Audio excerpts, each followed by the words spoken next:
Oi punters, are we dumber than Americans? Well, let's find out.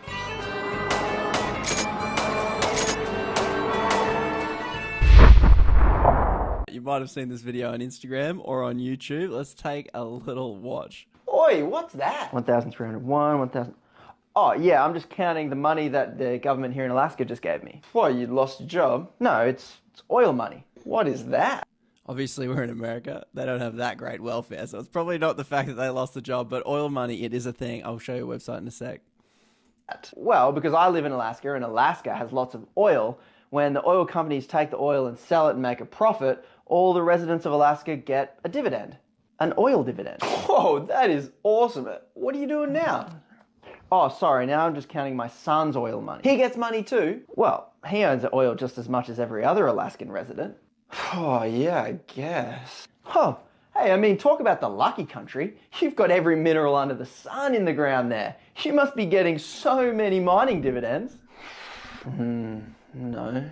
A coal dividend? Nah. A gas dividend? Nope. Uranium dividend? Nah. Lithium dividend? Nope. Well, you exported just as much oil as we did, and you're telling me you don't get an oil dividend? No. Actually, I think we subsidize our fossil fuel companies more than they pay us in royalties. What? Come on. Oh, hang on. You pay them to take your resources so that they can make billions of dollars. And you're not getting a dividend. Don't have to laugh. You're getting scammed, bro. Yeah, okay, I guess we're not as progressive as you guys. What'd you call me? I voted for Trump. So I wanted to put that thing at the end there where Alaska is a very Republican state, so it's technically like very conservative. An oil dividend. What the hell is that? Because Australia mines almost everything under the sun, and I've never gotten an oil dividend, a lithium dividend, any kind of dividend from those resources. So let's take a look at what Alaska's doing here. So Alaskans, if you live in Alaska, you get $1,312 a year, and that's each person in the family. So if you've got a family of 4, you're getting a fair chunk of change. It's so interesting. Obviously, in this photo here, it's this place. It's like, hey, we cash your PFD checks, which is your oil money check, and the funny thing is that obviously it's a yearly event when all the Alaskan residents get their oil dividend. They've got sales. So it's like Black Friday, but in Alaska, they're like, hey, PFD sale. You just got cashed up. Coincidence, we've got a couch sale. Come buy a couch. So here's what's great about this. It has its problems, but here's what's great is that Alaskan residents, they know that they are entitled to money that comes from those resources. That's what we Aussies have not worked out and do not really know. Coal, lithium, uranium, gas, natural gas, we have all of these things. And some of them do pay royalties, but a lot of them don't. And we don't have that sense of capitalist entitlement, realizing that we are the bloody owners of this damn resource. So give us our bloody dividend. So it does have its challenges because obviously now Alaskans get the cash and the government can't take it and reinvest it into schools and education. Obviously what we need governments to do. So every time the government says, oh, how about you guys take a little bit less than that oil dividend and we can invest in a school or something like that, the residents are like, hell no, give me my damn cash. So obviously what we do with the royalty and the dividend that we get, whether it's pooled in the government, whether we do what Norway does, which is put it in a sovereign wealth fund and invest it, the smartest thing to do. The great thing about this idea is that citizens know that they are entitled to this cash from this resource. And so let's look at Australia. What can we learn from this so that we are not dumber than Americans? So Australia has a lot of natural gas. In fact, we're the second largest exporter of natural gas in the world. And did you get your dividend? Did you get your check in the mail? Are we getting sweet royalties in a sovereign wealth fund? The answer is no, because Australia taxes its gas exports so weakly that we pay more in HECS than we do in the PRRT. Now, the PRRT is the resource rent tax. This is the payment that we are supposed to be getting as citizens and owners of that gas. Long story short, it's a convoluted, complex kind of tax structure system that does not work. So here is what's been happening with these exports as it goes up. Like, it is booming. Like, so much since, 2015, it just starts to boom. 2023, Russia invades Ukraine. We've got everyone wants Australian gas. So you would think, right? Oh, surely we're making heaps of money because the exports are going up. Well, let's go take a look at another graph. Whoa, hang on here. This is taxes and fees paid by oil and gas companies per $100 of revenue. So we're talking taxes and fees for both oil and gas. We do have some oil, I think. So this blue down the bottom here is the PRRT. It is shrinking significantly, and it really began in 2012. Oh, I wonder which government got in 2012. And even with a change of government on this end, in 2021, it still hasn't changed. The government has deliberately discounted or made the PRRT so ineffective and useless with whatever loopholes they've done that we are getting nothing. And then we look at corporate taxes. Well, at least maybe they'll pay tax. Well, in fact, with exports and revenue soaring, that's shrinking as well. So as I was doing my tiny bit of Googling, I came across this propaganda website by Petroleum Australia. Geez, I wonder who they're in bed with. And I saw this little section on this website. Obviously, do you think these guys are a fan of it? Turns out, the independent Callaghan review confirmed that the PRRT is an effective profits tax, which delivers over the lifespan and a return higher than royalties. So we're foregoing royalties, like the payment that we should get for just taking our resources, to say, oh, if we tax it on the other end with a PRRT, with the profits, we're going to make so much more money. Well, data's in, kids. We're getting friggin' scammed. So the reason why I bring up this Alaskan oil dividend is because, in a way, it's the smarter thing to do to help its citizens. I don't know if they've done this intentionally, but if you're a citizen of Alaska, you every year are reminded that that oil in the ground is yours. And if anyone wants to take it, they should bloody pay you for it. So are Aussies dumber than Americans? In this instance, hells yes we are. I don't know if you need to take another look at this graph to answer that question, but yes, we are so dumb that we are letting or encouraging these gas companies and oil companies to not pay us for what they're taking. What a scam. And then we allow them to get away with paying no taxes. What a bloody scam. Thanks for watching, punters. Feel free to share this with any punter who you think might not know just how scammed we're getting. And if you would like to help make politics simple for the everyday punter like me, you can join We the Punters over on Patreon. Like, subscribe. Cheers, punts.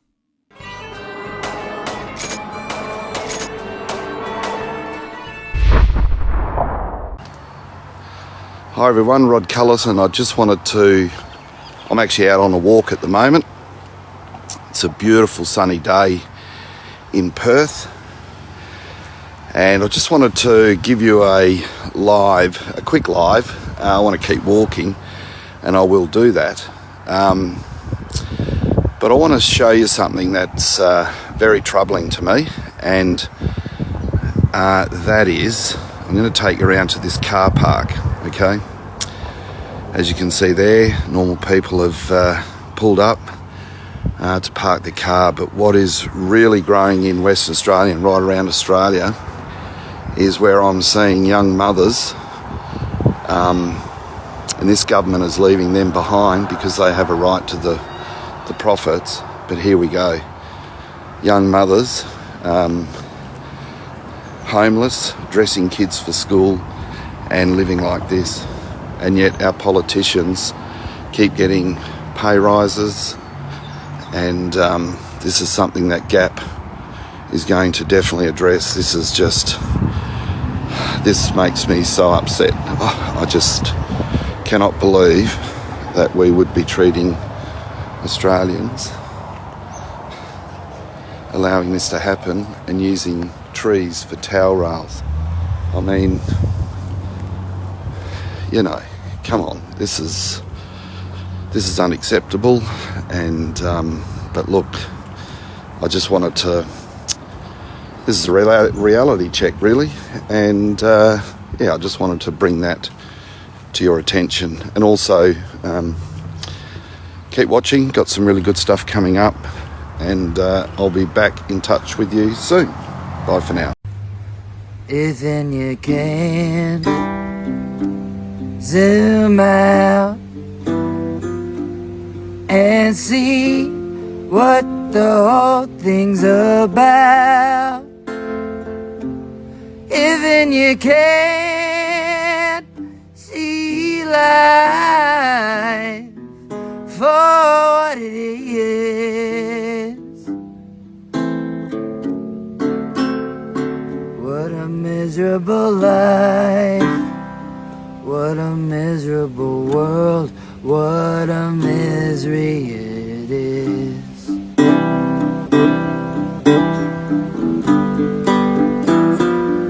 If and you're proud, too tall to see, oh, we are pretty small. Even you can't see life for what it is. What a miserable life, what a miserable world, what a misery it is.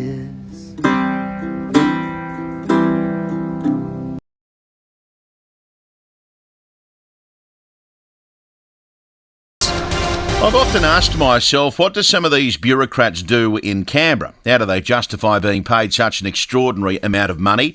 How do they sleep at night knowing most taxpayers are struggling? Well, I thought I'd take a deep dive into some of their salaries this morning. We've got politicians, bureaucrats, public sector employees who are living large, pocketing hundreds of thousands of dollars. In some cases, it's over $1 million. Do they deserve it? Well, I'll let you be the judge. Let's start with the politicians. The Commonwealth Remuneration Tribunal announced a 3.5% pay increase for members of Parliament last week. That means the base salaries for MPs will increase by nearly $8,000. A backbencher will earn $233,000. The Prime Minister will pocket $606,000. Now, some would argue that's not much when you're running a country, but I think most agree if there was a performance review, Anthony Albanese would be told to lift his game. The New South Wales Premier Chris Minns earns an annual salary of $416,440, but where it starts to become embarrassing is the public sector. There are at least 32 public sector employees earning over $1 million. The Australian Financial Review looked at the same thing last year. The top earners list is dominated by employees from government business enterprises. They include Snowy Hydro and Australia Post.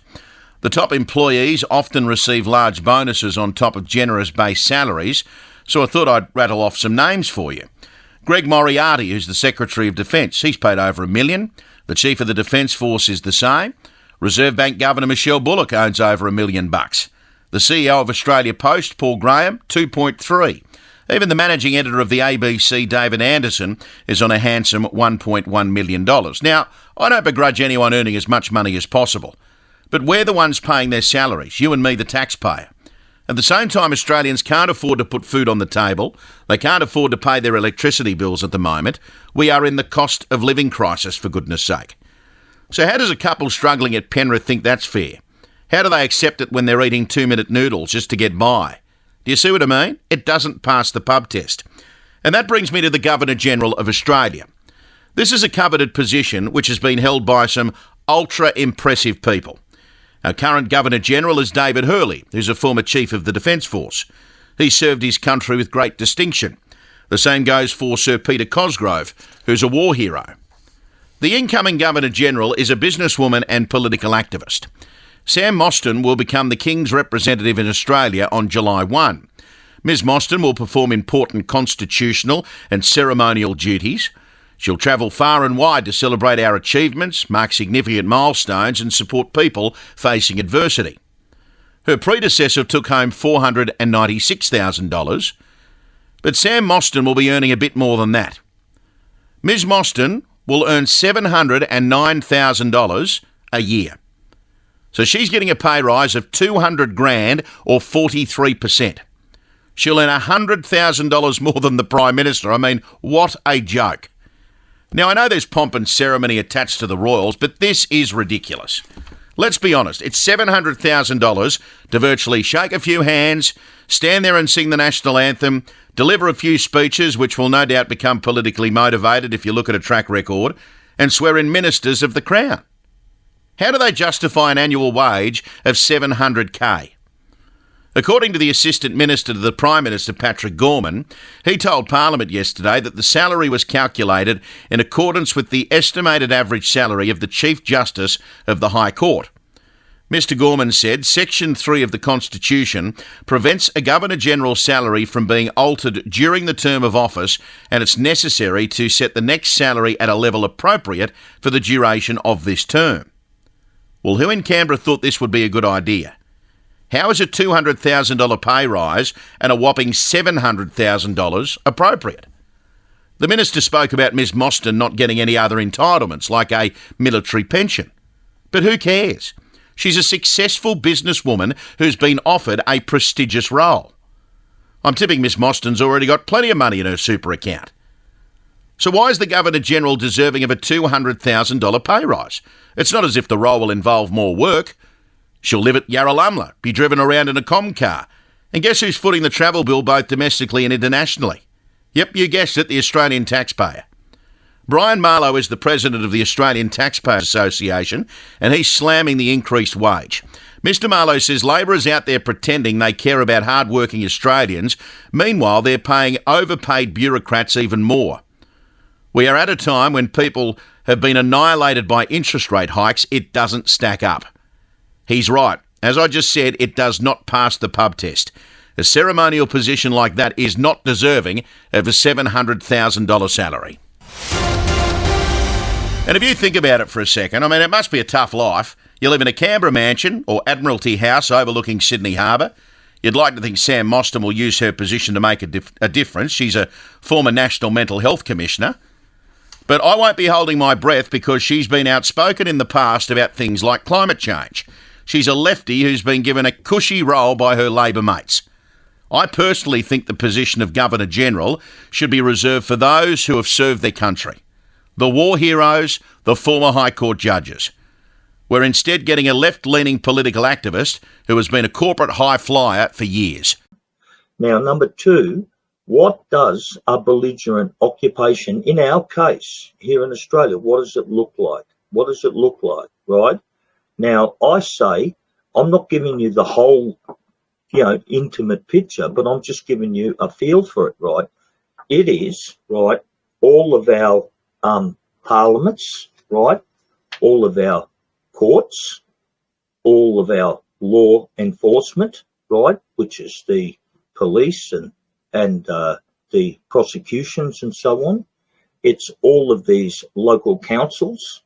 It's things like the taxation office, right? It's also these banks and bankers, the Federal Reserve, right? Okay, it's not ours.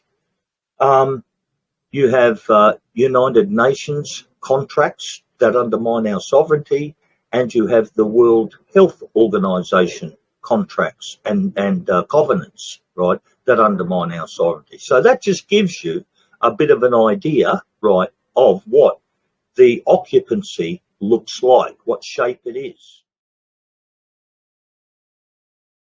They're afraid of you noticing what's going on and speaking your mind and standing up, and you're sitting there thinking that you don't matter. Well, if you don't matter, then why are they spending trillions of dollars on trying to keep you quiet? Our voices matter. Our actions matter. How we live matters. And if we don't realize that we're falling into this trap, we need to come together and do one thing: stop participating. And when we do that, the game is over. When we literally say Monday morning, we're not going to go to work. Imagine if 30 million people didn't go to work Monday. Imagine if 30 million people didn't buy gas on Monday. Imagine if 30 million people went to the bank on Monday and said, I want to withdraw all my money. They can't even give it to all 30 million because only 15% of the cash is available on hand at any given time. The rest is fake zeros and ones. That would collapse the banking system in one day. You see the power in that? You have the power. Well, we all have the power. But what's keeping us back from doing this? Fear. Oh my God, if I don't go to work, I'm going to get fired. And if they don't participate in it, and I'm the only one that doesn't show up for work, I'm going to lose out, and you're not going to be able to pay my rent. I'm not going to be able to make my car payment, and so forth and so on. You see the trap they have us in? They have us in this system where we're afraid to work together. We're afraid to be like, man, we're brothers. We should be, link up. Let's do this together. So that's where we got to get to, guys. We got to get to the point where we're literally all on the same accord. And that's going to happen. We've got to get to that point. If we want to get our country back under our care and control here, our custody, and to remove the belligerent occupation, then all of it must go. All of it. Not this or that, but all of it. And what does that all of it mean? Well, it's parliaments, it's local councils, it's courts, it's law enforcement, it's taxation office, because all of it, according to the entire body of evidence that has been published by some of the best researching people, I think, in our family, broader family, that I've just aforementioned, they say it's belligerent, right? They say it's illegal. They say it's all fake. They say there's no common seal. They say all sorts of things, right? And they prove it.